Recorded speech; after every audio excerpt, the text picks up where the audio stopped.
Hello guys, welcome to Shreya Tyagi vlog और नवरात्रों की आपको हार्दिक शुभकामनाएं।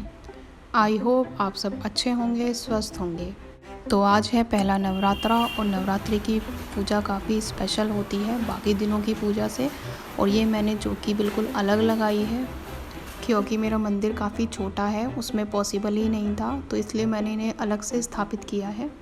और अब इसके बाद माता को स्थापित करना है। माता को स्थापित करने से पहले मैंने इनको 5 चीज़ों से नहलाया है। वो 5 चीज़ें होती हैं दूध, घी, दही, शहद और सबसे पहले मैंने इनको दूध से नहलाया है और साथ साथ मैंने गंगा जल का यूज़ किया है। बीच बीच में मैंने गंगा जल का यूज़ इसलिए किया है जिससे कि सारी चीज़ें मूर्ति से निकलकर प्लेट में आ जाए, कोई भी चीज़ उसमें लगी हुई ना रहे। और अब दूध के बाद मैंने माता को दही से स्नान कराया है और अच्छी तरह दही लगाने के बाद मैंने फिर से गंगा जल का यूज़ किया है।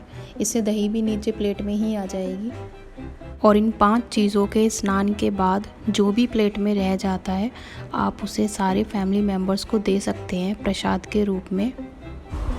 इस प्रसाद को चरणामृत कहते हैं।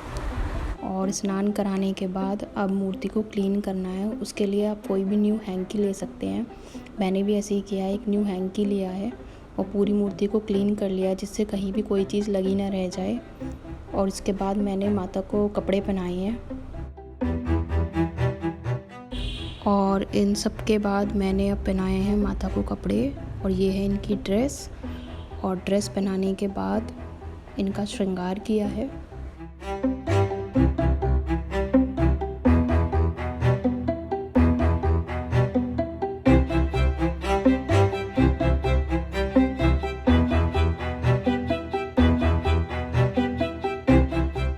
और ये है माता का श्रृंगार। आजकल किट बनी बनाई मिल जाती हैं, आपको ख़रीदनी नहीं पड़ती अलग अलग।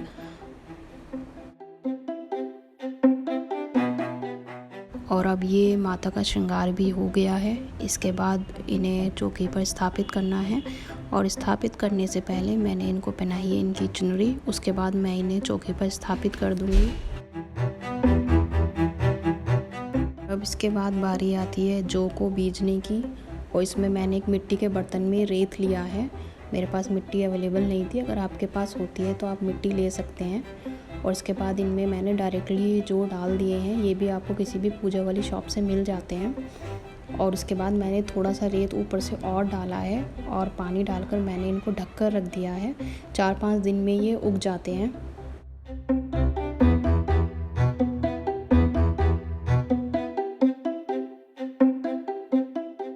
और इसके बाद अब मैंने कलश को स्थापित किया है। सबसे पहले मैंने कलश पर 3 बार मूली बांधी है।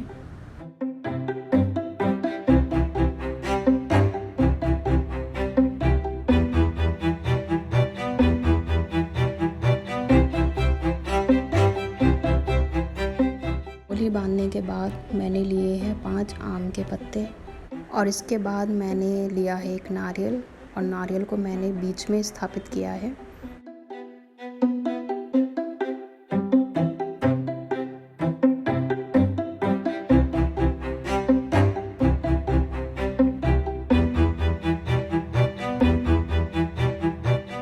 नारियल पर भी मैंने एक चुनरी को बांधा है। और अब इसके बाद बारी आती है अखंड ज्योत की। के लिए मैंने बनी बनाई बाती ली है। ये मोली से बनी हुई होती है।